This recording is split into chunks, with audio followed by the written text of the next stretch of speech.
قرآن کریم کی ایک ایسی آیت پر آپ کی خدمت میں بات کرنا چاہتے ہیں کہ جو بہت انسانی زندگی کے پریکٹیکل اسپیکٹ سے تعلق رکھتی ہے۔ ہر انسان کی زندگی میں بہت ساری خواہشات ہوتی ہیں، بہت ساری چیزوں کو وہ اچیو کرنا چاہتا ہے، اور اس کے لیے شدت سے کبھی اللہ تعالیٰ سے دعا بھی مانگتا ہے، وہ چیزیں حاصل نہیں ہو رہی ہوتی ہیں۔ بہت کوئی انسان اپنی زندگی میں کچھ چیزوں کو بدلنا چاہتا ہے، وہ حاصل نہیں ہو پا رہی ہوتی ہے جس طرح سے وہ سوچ رہا ہوتا ہے، تو اس کی کیا وجہ ہوتی ہے؟ اور کیا ہمیشہ جو انسان اپنے آپ کے لیے مانگ رہا ہوتا ہے اس کے لیے بہتر بھی ہوتا ہے یا نہیں ہوتا؟ چونکہ اللہ سبحانہ و تعالیٰ حکیم مطلق ہے، تو اللہ عز و جل نے قرآن میں ایک اصول دیا ہے، سورہ اسراء کی آیت نمبر 11 ہے یہ، یدعو الانسان بالشر دعاہ بالخیر۔ کبھی کبھی انسان شر کو ایسے مانگتا ہے جیسے وہ خیر کو مانگتا ہے۔ اللہ عز و جل نے کہا کہ کبھی تم ایک شے کو خیر سمجھتے ہوئے مانگ رہے ہوتے جبکہ وہ شر ہوتا ہے تمہارے لیے۔ کان الانسان عجولا، اس کے بعد اللہ تعالیٰ نے آگے فرمایا کہ اور انسان بہت جلد باز ہے، کبھی شر کو ایسے مانگتا ہے کہ جیسے وہ خیر کو مانگ رہا ہو، اور انسان جلد باز ہے۔ یہ جو کہا کان الانسان عجولا، اس کا مطلب یہ ہے کہ انسان کی فطرت میں ہے جلد بازی، اور یہ اللہ تعالیٰ نے ایک سے زیادہ مقامات پر قرآن میں کہا ہے کہ اس کی سرشت میں ہے کہ وہ تھوڑا سا جلد بازی کرتا ہے۔ البتہ یہاں مفسرین نے ضرور لکھا ہے کہ یہ انسان وہ انسان ہے کہ جس کی تربیت ابھی نہیں ہوئی۔ جب تربیت ہو جاتی ہے انسان کی تو پھر وہ جلد باز نہیں رہتا، پھر وہ اللہ کے سامنے تسلیم ہوتا ہے۔ اب کبھی کبھار تو انسان ایسے جلد باز بھی ہیں، تاریخ میں اللہ تعالیٰ نے 6 مقام پر ایک ہی فقرہ قرآن میں کہا ہے، 6 مقام، سورہ یونس میں، سورہ انبیاء میں، سورہ نمل میں، سورہ سبا میں، سورہ یاسین میں، سورہ ملک، کہ وَيَقُولُونَ مَتَىٰ هَٰذَا الْوَعْدُ، یہ کہتے ہیں کہ وہ قیامت کب آئے گی، ان کنتم صادقین، اگر تم سچے ہو تو یہ بتاؤ کہ وہ قیامت کب آنے والی ہے۔ وہ جلدی ہوتی تھی، عذاب کی جلدی ہوتی تھی، یستعجلونک بالعذاب، بعض جگہوں پر ہے کہ وہ عذاب کے لیے جلدی کرتے ہیں، یعنی اتنا جلد باز ہے انسان کہ وہ کہتا ہے کہ یہ جو تم کہہ رہے ہو بتاؤ تو صحیح ہوگا کب یہ۔ تو یہ اللہ تعالیٰ نے 6 مقامات پر قرآن میں اس طرح سے کہا ہے۔ تو اللہ کہتا ہے کہ کچھ چیزوں کے لیے انسان جلدی کرتا ہے، وہ خیر سمجھتے ہوئے در حقیقت شر مانگ رہا ہوتا ہے۔ اب اللہ عز و جل کا دیکھیں وہ ارحم الراحمین ہے، اس کا یہ مزاج نہیں ہے کہ اللہ تعالیٰ سے اگر انسان نے کچھ مانگا ہے تو وہ کچھ بھی نہیں دے گا اسے، ایسا نہیں ہو سکتا۔ جب ہم سے یہ کہا گیا کہ اگر کوئی فقیر آیا ہے تمہارے پاس اور وہ فقیر مستحق نہیں بھی ہے، تم جانتے ہو کہ مستحق نہیں بھی ہے، تب بھی مکروہ ہے اسے بالکل خالی ہاتھ لوٹا دینا۔ یہ ہمارے پاس احادیث میں کہ اگر ایک مانگنے والا آیا مستحق ہے، ڈیزرونگ، تو آپ اس کو دیجئے جس آپ کی استطاعت ہے۔ اگر مستحق نہیں ہے تب بھی بالکل ہی خالی ہاتھ لوٹانا فرمایا مکروہ ہے، یعنی چونکہ اس نے اپنی عزت رکھی ہے تمہارے سامنے تو کچھ نہ کچھ ایسا دے دو کہ اس کی عزت محفوظ رہ جائے۔ تو جب اللہ تعالیٰ نے ہم سے یہ چاہا ہے تو جب خود ہم اس کے پاس جائیں تو ہم تو کسی چیز کے ڈیزرونگ ہے ہی نہیں۔ ڈیزرو تو وہ کرتا ہے نا کہ جس نے از اول خود اپنے اعتبار سے کچھ کیا ہو، کوشش ہو، پھر اس کے بعد وہ سامنے سے آتا ہے میں ڈیزرو کرتا ہوں۔ اللہ تعالیٰ کے سامنے کون ڈیزرو کرتا ہے؟ اس لیے کہ جو کچھ بھی ہم نے کیا وہ اسی کی دیوی طاقت سے تو ہے، تو اسی کی نعمت۔ تو اللہ سبحانہ و تعالیٰ کے سامنے پہلی بات تو یہ ہے کہ کوئی ہم ڈیزرو نہیں کرتے، وہ اپنے فضل و کرم سے عطا کرتا۔ لیکن جب ہم جا رہے ہیں اور وہ کہ جو ہم نے کچھ مانگا ہے وہ ہمارے لیے بہتر نہیں تھا، تو یہ اللہ تعالیٰ کی رحمت سے بعید ہے کہ کچھ بھی نہ دے ہمیں، کچھ نہ کچھ وہ عطا کرے گا۔ اب وہ کیا عطا کرے گا؟ اس کے لیے احادیث میں کہ یا تو ہم کسی اور بلا کو تم سے دور کر دیتے، وہ حاجت جو تم نے مانگی تھی وہ پوری نہیں ہوئی، لیکن کوئی اور بلا تھی کہ جس کو ہم نے دور کیا، جو تمہاری تقدیر میں لکھی ہوئی۔ کبھی اس حاجت کو مؤخر کر دیتے فور دا ٹائم بھی، کہ ابھی اس وقت نہیں ہے مصلحت میں، کوئی آپ جاب مانگ رہے ہیں، کوئی آپ ایک پوزیشن مانگ رہے ہیں، کوئی آپ بزنس مانگ رہے ہیں اللہ تعالیٰ سے، کسی سے کوئی شادی کرنا چاہتا ہے، کوئی اور معاملہ ہے، کہیں پہ کوئی ٹریول کرنا چاہتا ہے، 1000 قسم کے معاملات ہوتے ہیں۔ ابھی شاید بہتر نہیں ہو سکتا، 10 سال بعد یہ چیز بہت بہتر ہو، تو اللہ تعالیٰ کہتا ہے کہ ہم حاجت کو مؤخر کر دیتے ہیں۔ یہ جو مانگا ہے تم نے یہ بے فائدہ نہیں ہوا۔ اچھا ایک بات یہ، ہر دعا پر انسان اگر اللہ تعالیٰ سے متوجہ ہو کے مانگے تو وہ حاجت پوری ہو یا نہ ہو اجر تو ملتا ہی ملتا ہے، وہ تو ایک سیپریٹ ہے۔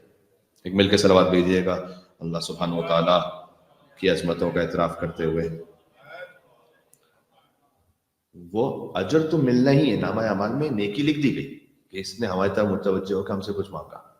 اب وہ حاجت پوری نہ ہونا یا ہونا وہ دنیا کا معاملہ ہے، وہ آخرت کا معاملہ نہیں، آخرت میں اجر لکھا جا چکا۔ اور تیسرا اللہ تعالیٰ نے اپنی حجتوں کے ذریعے سے ہمیں سمجھایا کہ یا تو ہم بلا کو دور کریں گے یا حاجت کو تھوڑا سا ڈیلے کریں گے، یا تمہاری نسلوں میں اسے عطا کریں۔ ہو سکتا ہے چیز ہم اس کو اس وقت لیاقت نہیں رکھتے، ہم نہیں سنبھال سکتے، مصلحت میں کسی بھی اور وجہ سے نہیں ہے، لیکن ہوتا ہے کہ ہماری نسلوں میں سے اللہ تعالیٰ کسی کو عطا کرتا ہے۔ اور یہ ہے اس طرح سے کہ آپ غور کیجئے گا، کئی مرتبہ مثلاً حضرت حر، ان کے شاید اور بیٹے بھی ہوں گے جو کربلا میں شہید، ان کے علاوہ بھی جو ساتھ میں نہ آئے ہوں مثلا ان سے ان کی نسل آگے بڑھی، تو کہتے ہیں کہ مثلا جید ترین علماء، حتیٰ یہ کہ آگئے شیخ الرعاملی، وہ بھی حضرت حر علیہ السلام کی نسل میں سے. یعنی ایک قربانی کا اثر یہ ہے کہ کتنی جنریشنز تک اللہ سبحانہ و تعالیٰ معارف اہل بیت عطا کرتا رہے، یہ اللہ تعالیٰ نسلوں میں عطا فرما دیتا ہے. تو کبھی بھی کوئی شے رائے گا نہیں جاتی کہ ویسٹ ہو گئی، ہم نے کچھ مانگا کچھ ہوا نہیں، کوئی فائدہ نہیں ہوا. نہیں، ہو سکتا ہے کچھ جنریشن میں اللہ تعالیٰ اثر دکھائے، جنریشن میں ہو سکتا ہے بچوں میں دکھائے، ہو سکتا ہے بچوں کے بچوں میں دکھائے. تو اس پہ اطمینان رکھیں کہ اللہ عز و جل کی رحمت سے بعید ہے کہ ایک بندہ اس سے مانگے اور وہ کچھ بھی نہ دے، ایسا پاسبل نہیں. اللہ تعالیٰ کہتا ہے کہ کبھی تم شر مانگتے ہو ایسے کہ جیسے خیر مانگو، اور کان انسان عجولا، تم جلد باز ہو، تھوڑا جلدی چاہتے ہو. اچھا، امیر المومنین علی بن ابی طالب علیہ الصلوۃ والسلام نے ارشاد فرمایا ہے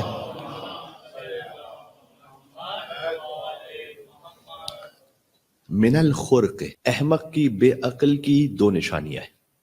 یہ میں پڑھ رہا ہوں نہج البلاغہ سے، حکمت نمبر 363. مولانا نے فرمایا کہ جو بے عقل ہوتا ہے اس کی دو نشانیاں ہیں.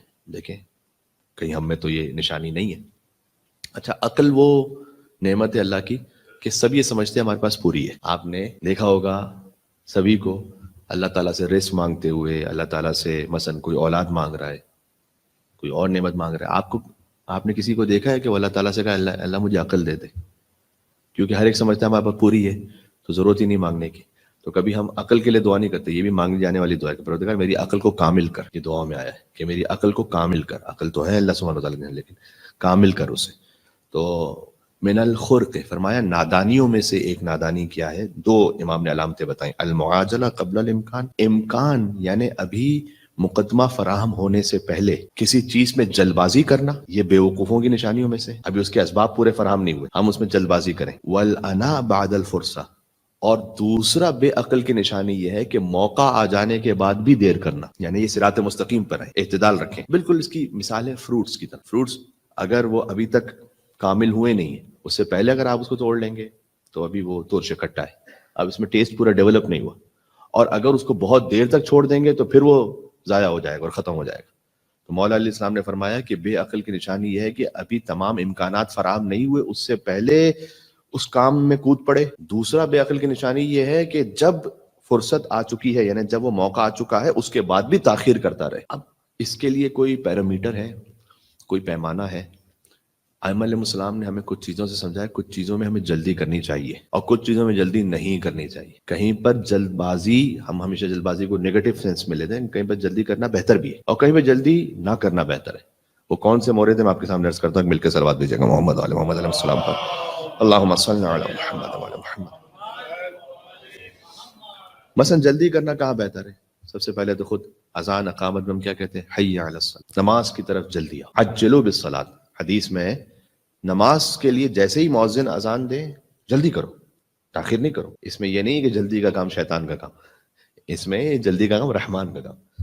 جلدی اللہ تعالیٰ نے مانگا ہے کہ عجلوا بالصلاۃ، نماز کے لیے جلدی کرو. ازدواج میں اللہ تعالیٰ کو مطلوب ہے، بالخصوص اگر باپ کی ذمہ داری ہے اپنی دختر کے لیے، تو کثیر احادیث میں ہے کہ تاخیر نہ کریں، اس میں جلدی کریں، شادی میں جلدی کریں. اس کے لیے پھر ایک الگ تفصیلی موضوع چاہیے، لیکن بہرحال میں آپ کے سامنے خالی جو ایک حدیث کی ہیڈ لائن ہے وہ پیش کر رہا ہوں کہ ہمیں تاخیر اور وجوہات سے کہ جو معاشرے میں کبھی رائج ہو جاتی ہیں اتنی زیادہ نہیں کرنی چاہیے. اب اس کی اور بھی وجوہات ہے کہ کیوں ایک خود لڑکی شادی نہیں کرنا چاہتی ہے، لڑکا بھی شادی نہیں کرنا چاہتا. آج کل اس وقت جو ماحول ہے اس میں اللہ خیر کرے، پتہ نہیں ہماری جنریشن میں، اللہ نہ کرے ہماری جنریشن میں ایسا ہو، لیکن بعد میں جا کر ہو سکتا ہے کہ ہم ایسے کثیر تعداد میں جوانوں کو دیکھیں جو کہیں کہ we don't want to marry, ہم نہیں شادی کرنا چاہتے. اب اس کی وجوہات ہیں چونکہ جینڈر اسپیسیفکیشنز کی وجہ سے اور معاملات کی وجہ سے جو اس وقت حالات ہیں، اگر شادی ہو جائے تو اس کے پھر بعد میں جا کر نہیں نبھا سکیں تو کیا ریپریکلشنز ہیں اس کی وجہ سے، جو ان کے لیے اکنامک اور سوشل پریشرز ہیں. تو ماحول ایسا بن چکا ہے آہستہ آہستہ کہ حرام آسان ہے اور حلال مشکل ہے. اب کاش ہم اس میں یہ کہہ سکیں کہ ہم کوئی اپنے آپ میں، اپنی کمیونٹی، اپنے خاندان، اپنے مومنین کی میں کوئی ایسا سرکل بنا سکے جس میں ہم ان بلاؤں اور آفتوں سے محفوظ رہ سکیں کہ جہاں پر ایسا نہ ہو کہ حرام آسان اور حلال مشکل ہو. یہ ایک ایسی بات ہے کہ جس پر انشاءاللہ کبھی تفصیل سے ہم بات کریں گے. لیکن ازدواج کے لیے جلدی کرنے کے لیے کہا گیا وفائے عہد. وعدے کو پورا کرو جلدی، اس کے لیے جلدی کہا گیا. سابقون سابقون کا جو رسول اللہ پر ایمان لینے والے لانے والے تھے اور جو پہلے ایمان لانے والے تھے ان کا مقام اور ہے ان سے کہ جو بعد میں ایمان لینے والے ہیں. جب کوئی حق نظر آئے تو جلدی کرو اس پہ. ایک بہت اہم بات جوانوں کے لیے، توبہ کرنے میں جلدی کرو. فرمایا توبہ کو ڈیلے نہیں کرو، بلکہ اللہ کو اپنے بندوں میں سب سے زیادہ محبوب وہ بندہ ہے کہ جو جوانی میں توبہ کرے. آہستہ آہستہ بزرگی میں، بڑھاپے میں، ہر ایک نے جو ابھی جوان ہے اس نے بوڑھا ہونا ہے. اگر اللہ تعالیٰ نے اس کو اتنا ایج اور اتنا سن عطا کیا تو میں یہ نہیں کہ بزرگوں کے لیے اور جوانوں کے لیے کہ میں کو الگ الگ کوئی ڈسکرمنیشن کر کے وہ بات کر رہا ہوں، لیکن حدیث میں جو آیا جو اس وقت بزرگ ہیں وہ ایک زمانے میں جوان تھے. بہرحال جب بزرگ ہو جاتا ہے انسان تو اس وقت توبہ کرنا وہ خود بخود اس کی فطرت میں ہوتا ہے کہ ٹھیک ہے اب میری زندگی کے آخری شاید کچھ سال رہ گئے، پتہ نہیں میں 5 سال جی لوں 10 سال جی لوں. جوان ہوتا ہے 18-20 سال کا، اس وقت شیطان اپنی طرف کھینچ رہا ہے، دنیا اپنی طرف کھینچ رہی ہے.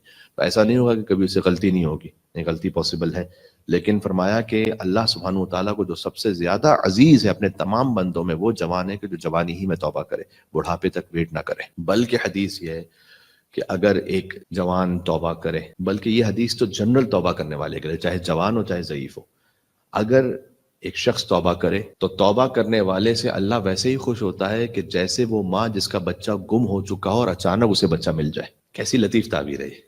ایک مل کے صلوات بھیجے گا ہماری توبہ کی قبولیت کے لیے انشاءاللہ. صلی اللہ علیہ وسلم.